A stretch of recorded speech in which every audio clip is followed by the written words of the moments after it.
the merits of Avalokiteshvara. Then the great Bodhisattva said to the Lord, Lord, is Avalokiteshvara, the Bodhisattva, the great being, not coming here today? The Lord said, Noble youth, he is ripening many hundreds of thousands of crores of millions of beings. Day by day he comes and ripens them. There is no such splendor, even of Tathagatas, as of Avalokiteshvara, the Bodhisattva, the great being. In what way, Lord? The Lord said, In former times, noble youth, a Tathagata, an Arhat, a perfectly enlightened Buddha, arose in the world, named Vipasvin, endowed with knowledge and conduct, Sugata, knower of the world, a supreme charioteer of men to be tamed, a teacher of gods and men. Buddha, Lord. At that time and period I was a merchant's son, named Sugandamukha. Then I heard from the Tathagata Vipasvin of the virtues produced by Avalokiteshvara, the Bodhisattva, the great being. What, Lord, was the production of virtues like, of which you heard? What was it like? May the Lord declare to me what the production of these virtues was like. The Lord said, From his eyes arose the moon and sun, from his forehead Mahasvara or Siva, from his shoulders Brahma, from his heart Narayana, from his teeth Saravati, from his mouth the winds, from his feet the earth, and from his belly Varuna. When these gods were born from the body of Avalokiteshvara, then he said to the god Mahasvara, Thou shalt be Mahasvara in the Kali age, when the world of evil creatures arises.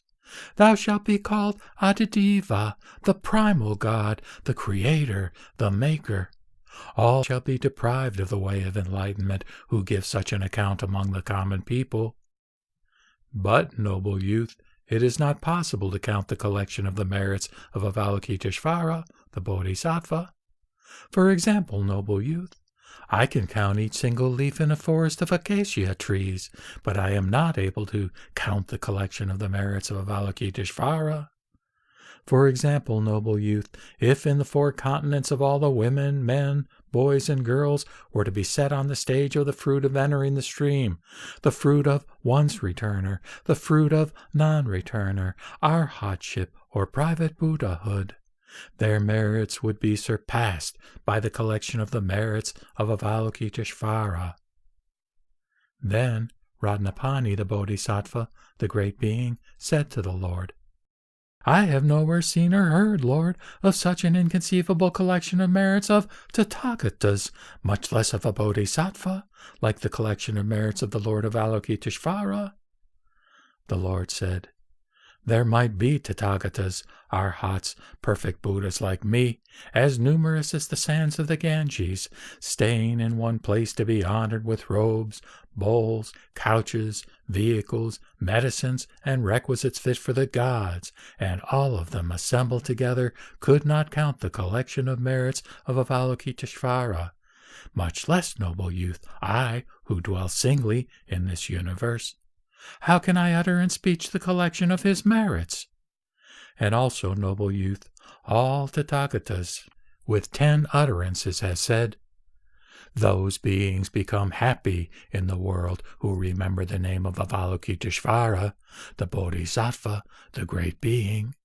They become released from old age, death, sickness, grief, lamentation, pain, and dejection.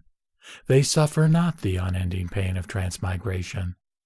Robed in pure white, like royal geese flying with the speed of the wind, they go to the universe of Sukhavati to hear the doctrine face to face with the Tathagata Amitabha.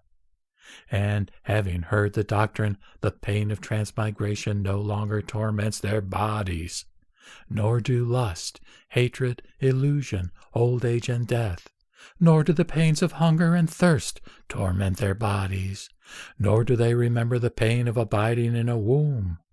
There they are born in a lotus.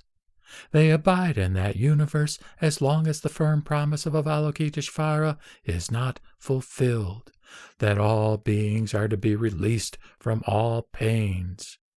As long as they are not established in supreme, perfect enlightenment.